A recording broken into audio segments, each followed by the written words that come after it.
Anyway, day good so far? Yeah, pretty good. I actually had time to take a nap today. Did you taking naps? I was in lab till 1 o'clock, 1:30. From 1:30 to 3? No, from 10 till 1:30. Oh no. Ugh. What are you doing in lab? You watch somebody else in lab? Listening to Fortnite. That's not so bad then.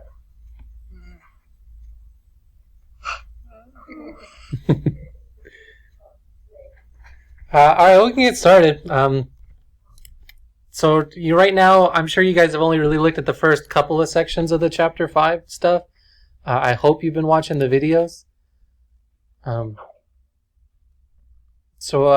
think we'll just do the same thing we did last time. If you guys have questions from the chapter 5 homeworks, we can look at some of those. Okay. I think we had left it last time that we were going to start with 5.2 number 6 because we ran out of time to do that one. Okay. Yeah, let's do that.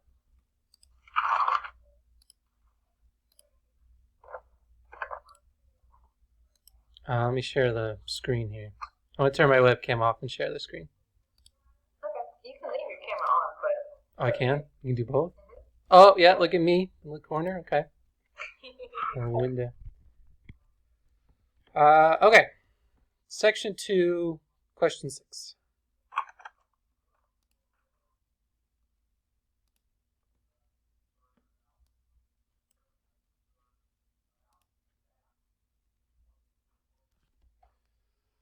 Yeah, I remember. All right, so we were going to do this one because this was the only one in this section that actually had a function of just t on the other side there.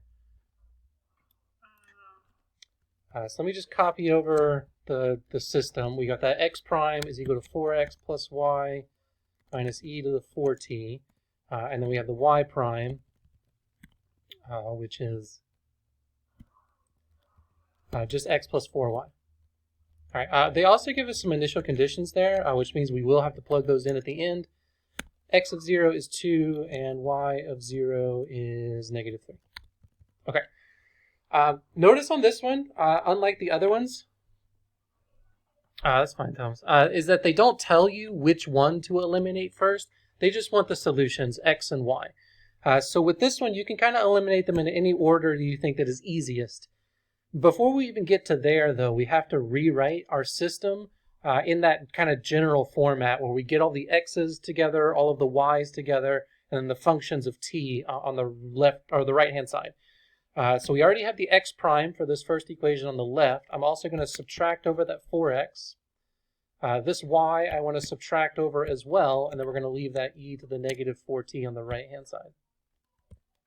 For my second equation here, we want the x's first, so I'm going to subtract over that x to be all the way on the left, plus we already have a y prime there, and then I'm going to subtract over that 4y, and now it'll be equal to 0.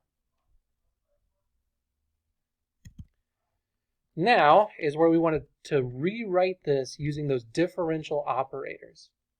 So for the first equation, I have two x terms. The first one is just the derivative of x, which is where we put that capital D. The second one we're just multiplying by 4. So I'm going to rewrite x prime minus 4x as d minus 4 acting on x. Minus, the other one is just a 1 that's multiplied on the y. You don't actually have to write the 1 out there. I don't know. I wrote it there. Still equal to this e to the negative 4t thing. For the second equation, we're going to do the same thing. I have a negative 1 that's multiplied on the x, plus I have the derivative minus 4 that's acting on the y. They're not always going to be the same like we have here. I think they just did this to make it easier for us to eliminate stuff. Quick question. Sure. Did you start recording this already? I did. Okay, cool. I was on the ball with that one, but thanks for the reminder. Yep. Yeah. So at this point, you could eliminate either one. And it doesn't matter which one that you go to eliminate. here, whether we want to eliminate the x's or the y's. I'm kind of getting worried now because it's kind of looking like if I eliminate one, the other is going to automatically be eliminated. Maybe not, though. Let's see. So what I'm noticing, if I want to eliminate, let's say, the x's, this x is missing the -1 out in front, but the bottom x is missing the d minus 4. So I think what I'm just going to do is I'm just going to multiply the second equation by that differential operator d minus 4. I'm not going to worry about the -1. That way, if I just add the two equations together, they'll cancel out.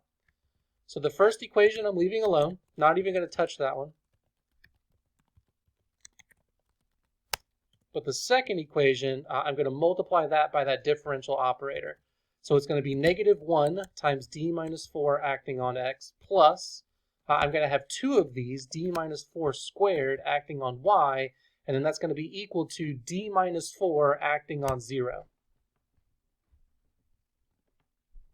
You do have to be careful when there are functions on the other side. It didn't happen in this example because I multiplied this on the second equation. But if you did multiply by d minus 4 on the first equation, you would have to act d minus 4 onto this e to the -4t. It just didn't happen for us. All right, at this point, we want to add the equations. We're adding the equations so that the x's cancel out. And then we're going to end up with -1 plus d minus 4 all squared, acting on y. And that's going to be equal to the right-hand side, adding these two, e minus 4t plus 0. It's not going up. Get up there, -4t. Oh, weird. All right, come on. You can do it.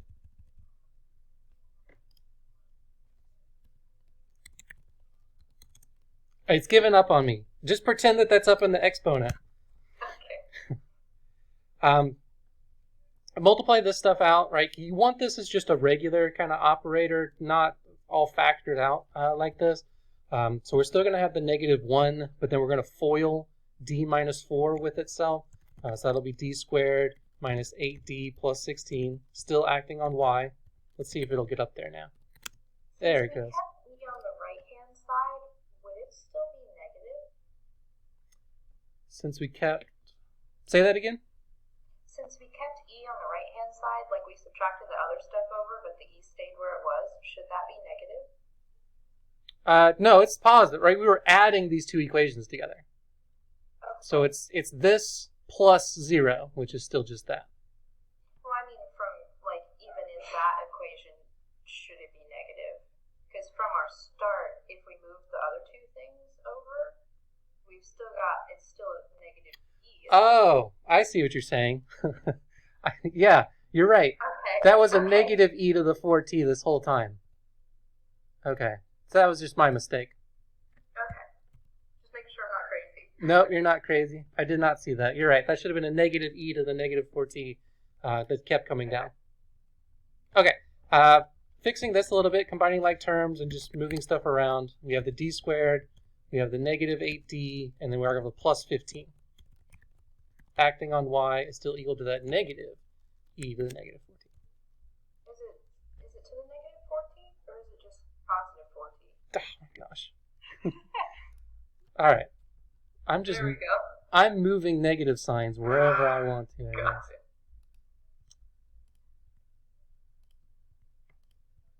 You're right. So negative e to the positive 4t. Okay. Good catch, though.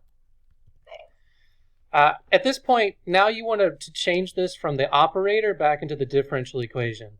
So we have d squared acting on y, that's the second derivative of y, minus 8d acting on y, which is minus 8 first derivative of y, and then plus 15 acting on y, which is just 15y. Okay, still equal to that negative e to the 4t there. And then this is stuff that we learned how to do back in chapter 4. So this is a non-homogeneous second order differential equation. To solve that, we first have to do the homogeneous stuff, which means we're doing auxiliary stuff. So just r squared minus 8r plus 15, that's equal to 0. I hope this can be factored. Kind of looks like it, right? R minus 3 and R minus 5. I think so, yeah. So that gives us two solutions, positive 3 and positive 5. That's kind of nice, right? Whenever we have these solutions, where they're just numbers, not complex numbers, that means that my homogeneous solution for y is going to be c1 e to the 3t plus c2 e to the 5t. Now onto the non-homogeneous stuff. This is going to be done using the undetermined coefficients method. Right? Anytime you have e's on the right-hand side, or sines and cosines, or just a polynomial, undetermined coefficients. It's only the weird things like tangents or secants or natural logs or x's or t's in the denominator that you have to worry about the variation of parameters method. All right, so with the undetermined coefficients method, we need to define a particular solution that is in the same format. All we have is this e to the negative 4t. Also, this 4 up top does not match any of my r values, so it's just going to be a constant and then e to the 4t that we're going to try as our particular solution. All right, we're plugging this into my differential equation. So we have to take the derivative twice.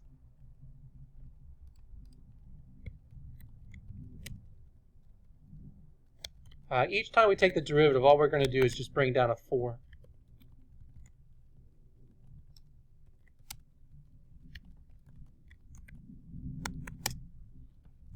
All right, and then plugging this in.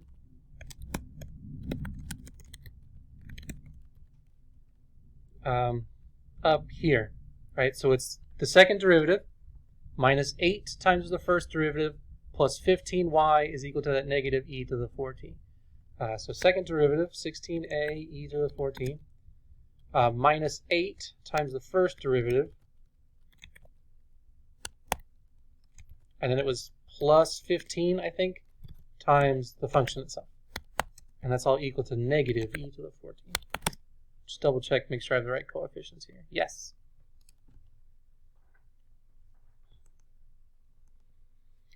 And then from here, right, we can just kind of multiply all this out and then combine like terms together.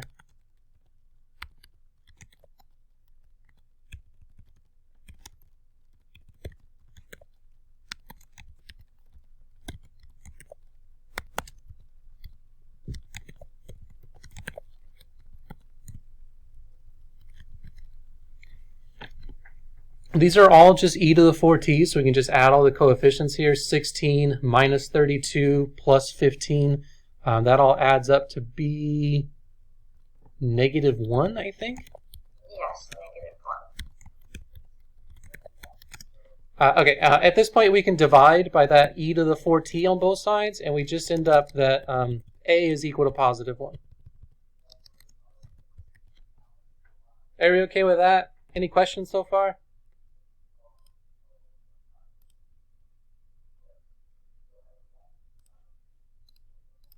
Great. So what that means, right, is that our particular solution, which we had defined up here as just a constant e to the 4t, ends up just being 1 times e to the 4t. Which means that my final solution for y is the homogeneous part plus the particular part. So that's c1 e to the 3t plus c2 e to the 5t plus the particular part, just 1 e to the 4t.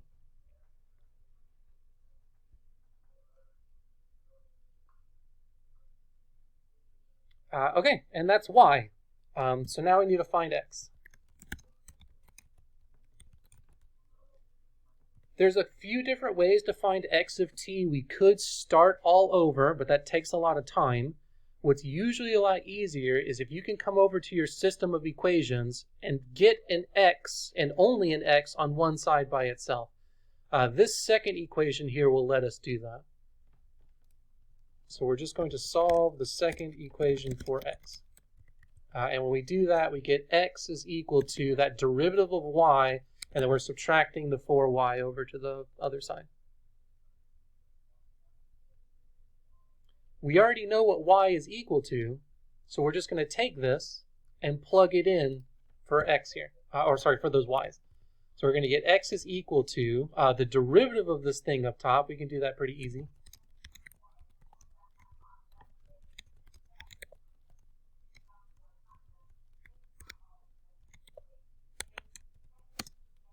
And then we're going to subtract from that 4 times just the function itself.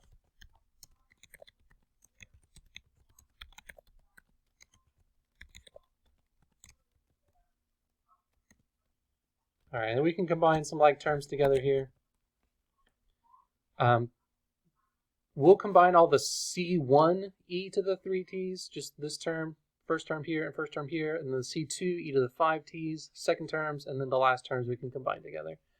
So we have a 3C1 e to the 3t and a negative 4, so it'll be a negative C1 e to the 3t. A plus 5 and a minus 4 C2, so plus C2 e to the 5t. And then a plus 4 e to the 4t and a minus 4 e to the 4t, which cancels out just to be 0. So this is looking like my x. All right, so we have our x and we have our y. The last little thing is that they did give us initial conditions, so we can plug them in.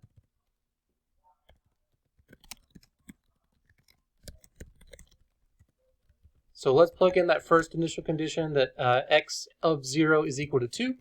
If we plug that in, we're going to get 2 on the left-hand side is equal to, if I plug 0 in for these t's, it just makes those e's go away. So we get C1 plus C2.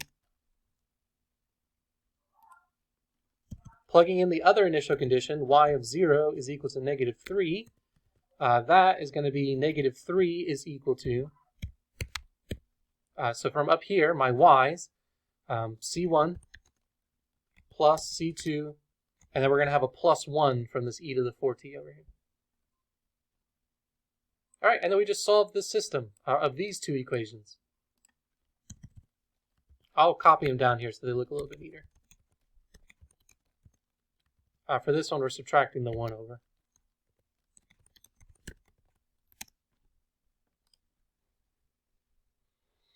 And then you just solve that however you feel comfortable solving it, whether you want to do the elimination method or if you want to do the substitution method. I'll probably do elimination for this one because it just looks easier. If I add these equations together, 2 plus negative 4 is negative 2. My C1s cancel out, and my C2s get added together. So there we can just divide by C2, or sorry, divide by 2 and get that C2 is equal to negative 1. And then if C2 is negative 1, I can just plug that back in, and that tells me that C1 has to be negative 3. Yes. So just plug that back into either equation to get the C1. And then we're done. We're given our x of t and our y of t. So x of t was this, negative C1 e to the 3t. So that's going to be the negative of negative 3, which is positive 3, e to the 3t, plus C2 e to the 5t, which is negative 1. So negative 1 e to the 5t. And then the y of t was a little bit more complicated. I'm going to scroll up again. Y of t we wrote way up here. That's C1 e to the 3t plus C2 e to the 5t plus e to the 4t. So it's C1, negative 3 e to the 3t, minus C2, so minus e to the 5t, plus e to the 4t. Just double check. Yep, I like it. So I think these are it. I'll plug them in and we'll see if we get it right.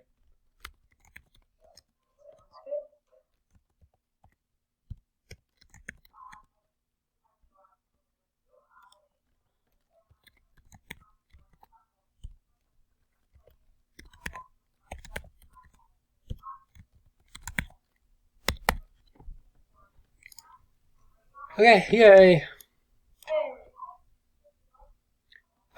So was that all right? Was everybody able to follow all of that well enough? Am I going too fast? Is it hard to read? The type 2 Yeah, small? it's pretty easy to keep up with once we got the negatives straightened out. Yeah. Any questions about this one at all?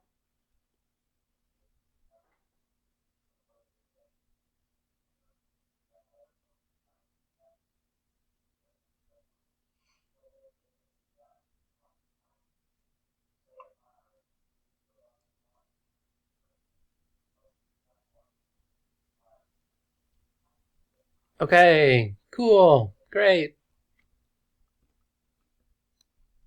Moving on. Was there any other homework questions we want to look at? It was 5, 5, 3, 4. Okay.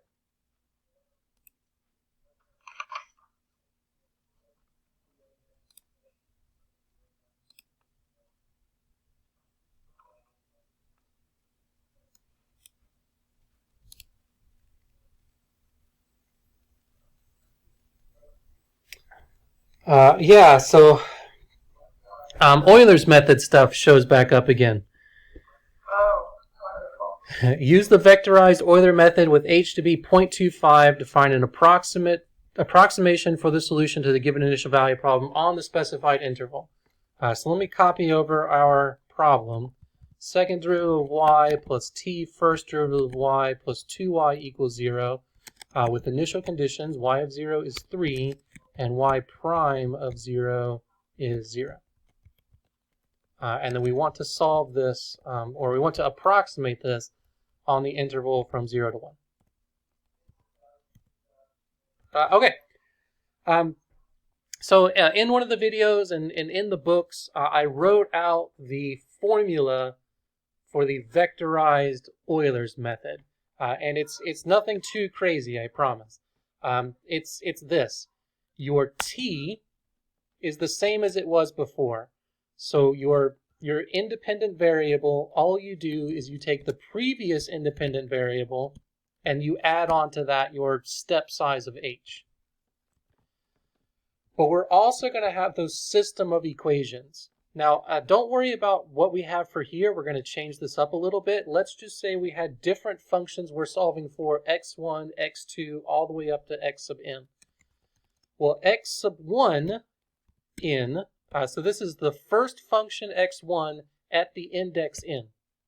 We get that by taking that same x sub 1, but at the previous value, n minus 1, and we're going to add on to that the same thing we used to add on for the Euler's method before. That's step size times plugging the values into the function on the right-hand side of the derivative of x1.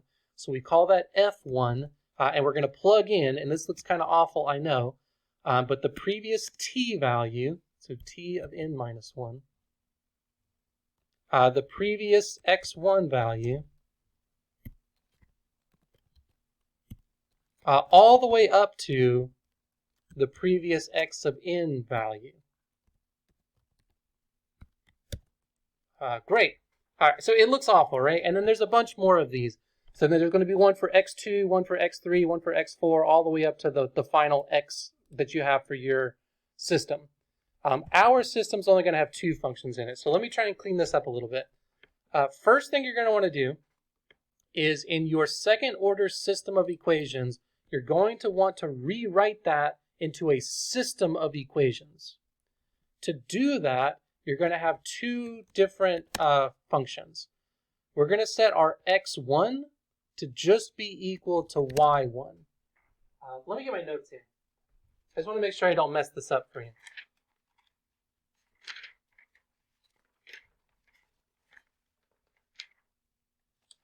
It's been a few days since I tried this. Yeah, so not y1. See, I'm glad I looked at my thing, right? Just y. There is no y1. So we're going to set our first function x sub 1 just equal to the y that we're trying to solve for. And then we're going to set our second function x sub 2 equal to the derivative of y. With this as a substitution, we can change a second order differential equation into a system of equations instead. Okay, but we need the derivatives. So this isn't going to work as is. Let's take the derivative of both sides. If I take the derivative of x1,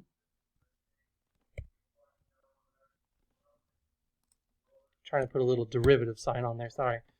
I'm also going to take the derivative of the right-hand side here of y.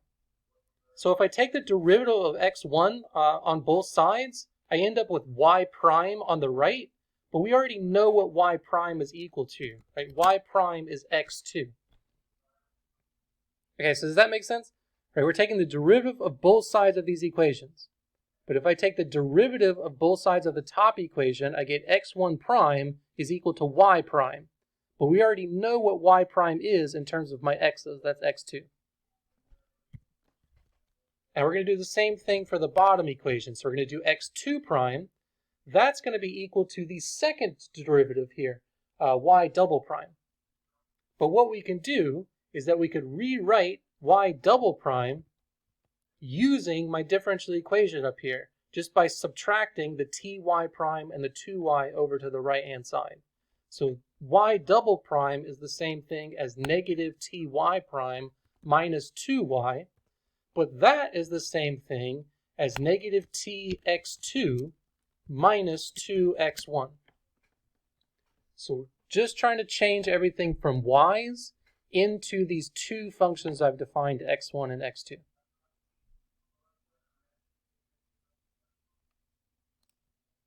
Okay. And then just to rewrite this so that's a little bit easier to see, this is now going to be my system of equations.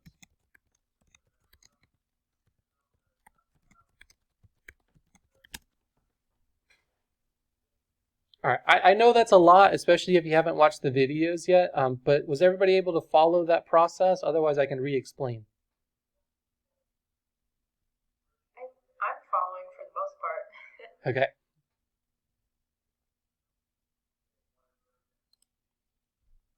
Okay, cool. Now that we have this stuff over here, this is what we're going to define as my f1. So x2 is going to be equal to f1.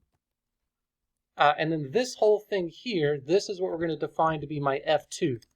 So just think of it as the function on the right-hand side of the derivative of x1, the function on the right-hand side of the derivative of x2. That's going to be the functions we're going to use for Euler's method up top here. Okay, now we can go back over to our table. So in our table, we have these zeros, and then it's going to be just increasing by the step size, so 0.25, 0.5, and 0.75.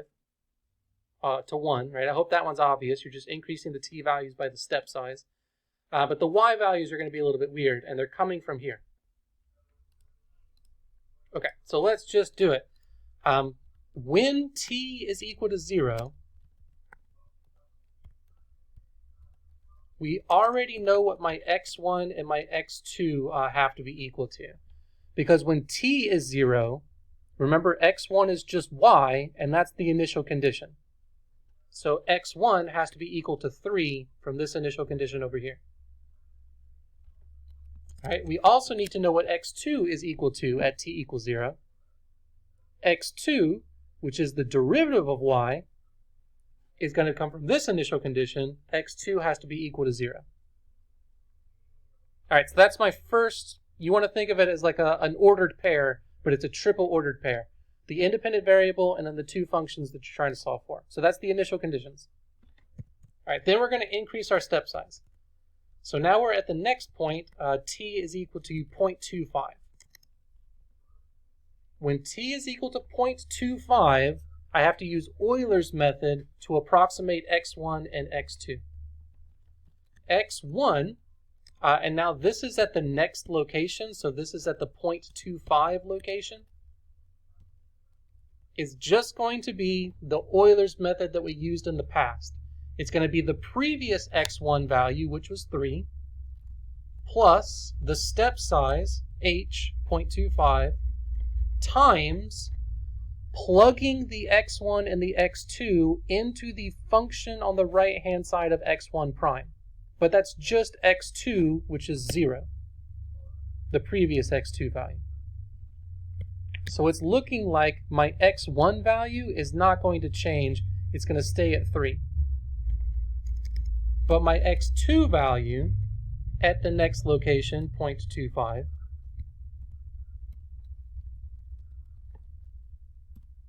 is going to, again, come from Euler's method. It's going to be the previous x2 value, which was 0, plus the step size, 0.25, times plugging x1 and x2 into the derivative of x2. So we're plugging x1 and x2 into here. That's going to be negative t, that's the previous t value of 0, times x2, the previous x2 value, which was 0, minus 2 times the previous x1 value, which was 3. I hope I have enough parentheses going on there. So this is all just 0, but then we have a negative 6, and we have negative 6 times 0.25. Negative 6 times 0.25 is a number. 1.5, I think? Yes, it's 1.5. Cool. Okay. And then we want to do this like 3 more times. We'll do maybe 1 more, and then the others will be a little bit faster. So we'll do this one slow. So now we're at the next step size, which is 0.5. Which means that we have to figure out what my x1 function is at the location 0.5. That we get by taking the previous x1 value, which we solved for up here, which is 3, plus the step size, 0.25, times the function on the right-hand side of x1 prime, which is x2. This is the previous x2, which we had solved for at negative 1.5. All right, I'm going to need some calculator help here. Does anybody have a calculator with them? I do. I did not bring mine. So 3 plus the 0.25.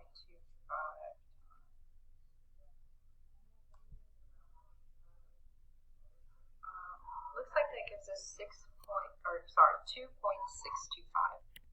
Okay, thank you. I'm going to do the same thing to find the next x2 value, which is located at 0.5.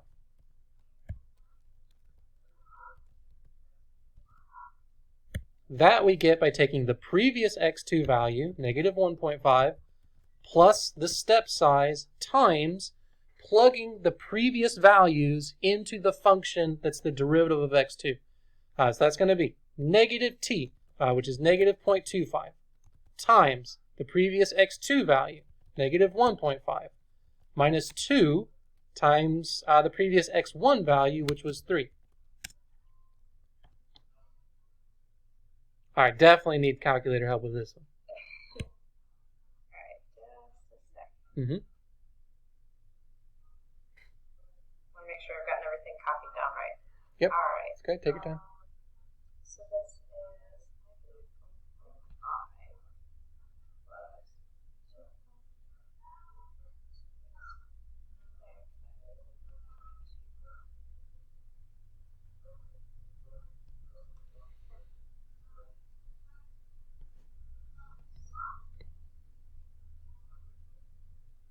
So I believe that comes out to be a funky number. It's negative 2.90625. Okay, yeah, so something awful, right? And it always says to round to 4 decimal places, so we'll do 2.9063. Okay, so, and then you just keep going. It's only asking you for the y values here, and remember y we had defined to be just x1. So when t is 0, y is 3. When t is 0.25, we found that x1 was still 3. When t is 0.5, we found x1 was 2.625. And then we would have to do this 2 more times to figure out the 0.75 and then the 1. I know it's kind of a lot to keep track of, but just remember it's just Euler's method from before. The hardest part is up here where you're defining your x1 and your x2.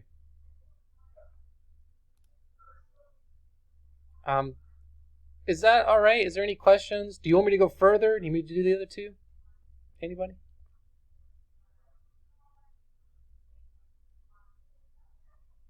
I guess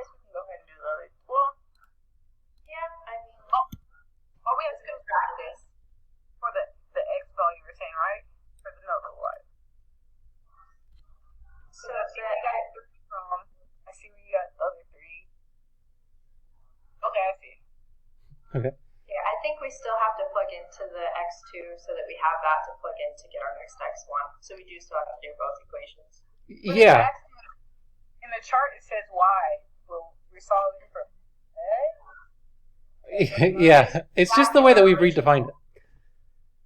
Oh, because we redefined it? We had defined x1 to be y.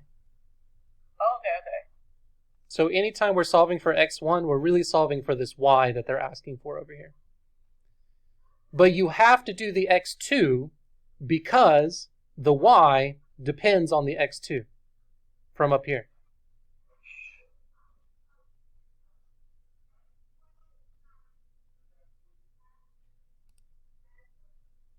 Okay.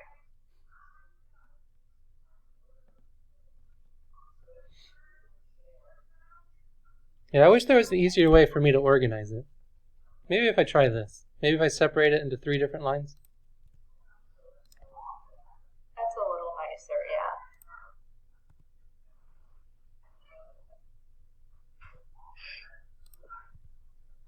yeah. Oop, not that.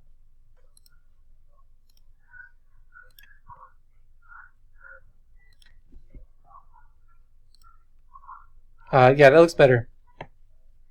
So you go to your next step for t, and then you just use Euler's method twice for 2 different functions, x1 and x2. The notation's kind of ugly looking, but it is what it is. Maybe if I put zeros in front of these.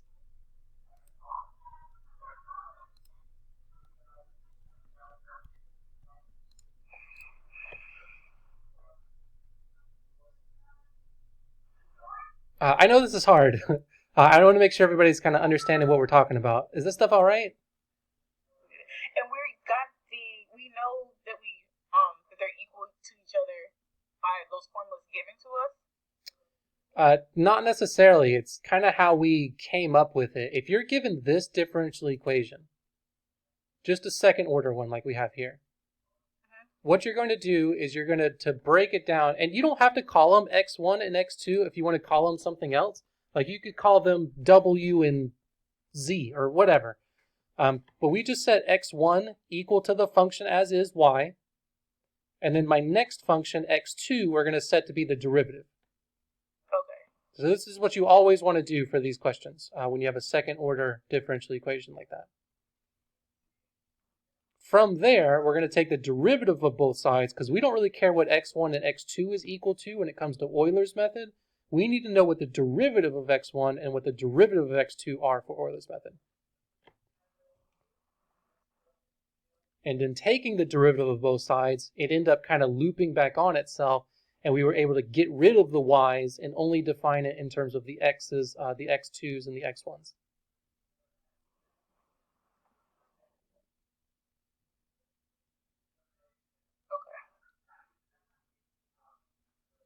All right, let's at least see if we were on the right track. So if I just plug in random goop here and get it wrong a few times. Okay. So yeah, you can see we're just looking at the y values here, right? 3, 3, 2.6250, which is what we had. So we were on the right track. We just had to do the last 2.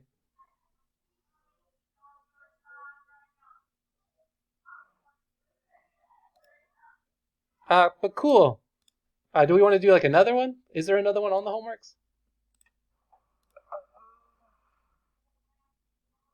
Oh, gross. There's an even worse one. That was the only one. There's more things that are evil. Yeah. With these, at least they break it up into different parts. So it's doing all the steps that we were doing, but splitting it up into the parts instead. Okay, that's a little more manageable. Oh, and it gives us hints. That might be helpful. It does. Yep.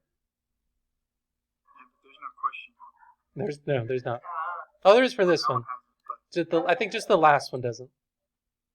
Oh, it does. This one doesn't. There you go. Number one, yeah, that one was easy. Yeah. After you get it wrong the first time. Using Barrick's method. Yeah. Okay. Was there any other of these that you want to see? Oops, sorry. Are we supposed to?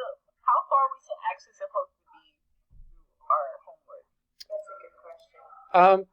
So I've made videos for all of chapter 5 at this point. And those homeworks are due. I put up to section 4, due for next. I think that's Monday or that's Tuesday. So at least these first 3 homeworks need to have done by next Tuesday. This I've left up for next week. I think it's only a few questions anyway, but I'm also going to start putting up chapter 7 videos and chapter 7 homework for that 21st date as well. So I would highly recommend you get the majority of chapter 5 done next Tuesday. Because I'm going to be adding a lot more homeworks, especially when we're getting to chapter 7 stuff. And then we are supposed to have another chapter after chapter 7. I just don't know if we're going to have time to get to it. Is that because chapter 7 is so easy? Chapter 7, easy is not the word that I would use. Scary? Maybe scary. How bad is it compared to chapter 4? I would say it's easier than chapter 4. I think chapter 4 is by far the worst. Of what I've seen, anyway. Chapter 7 is going to be different, and some of you might like it, and some of you might not. I guarantee you I won't like it. And especially with online instruction, I'm sure most of you are not going to like it. But hopefully it won't be too bad. I'm going to try and make it as easy as possible. We still got time for like another question, though, if you want to look at something. Or if you want to just go, we could just go. Oh man. Look at questions next week. But I'm not going to see you guys before the next homework is due. I mean, only for that 6 o'clock time on Tuesday, and that's the date the homeworks are due. Is there a reason you changed it to have the homework be due on Tuesday instead of Wednesday? Were we doing Wednesday? Yeah, we were doing Wednesday so that we had a Tuesday class asking questions. I feel like you guys change the date the homeworks are due like every week. We We're really did. changing things. You agreed to change it at like the start of class so that we had to actually ask questions. I guess there's no harm doing it. Changed that up. Like that was one of the first things that we did. Yeah, Negotiate that. exactly. Since Calc 3? Maybe. Yeah.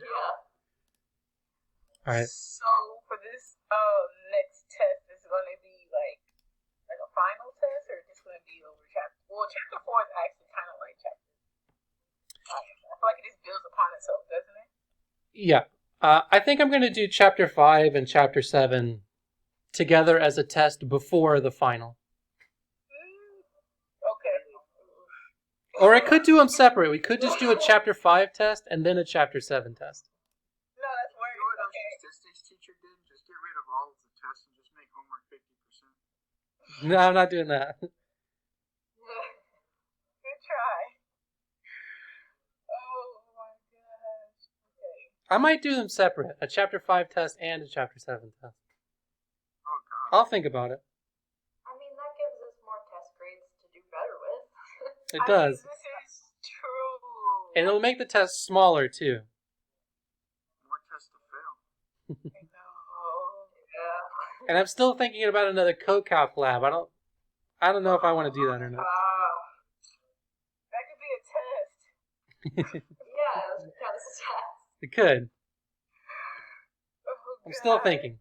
And we're running out of time. Like, we only got less than a month left, really. Wait, when is this over? So I know, like, graduation was supposed to be the 16th, so I would assume, like, the week before Yeah, that week before. Like, on that Tuesday before, I think, was the official last day. Like April 16th? May 16th. May. Oh, Not April. gosh. Oh. Okay. It's gonna come fast, though.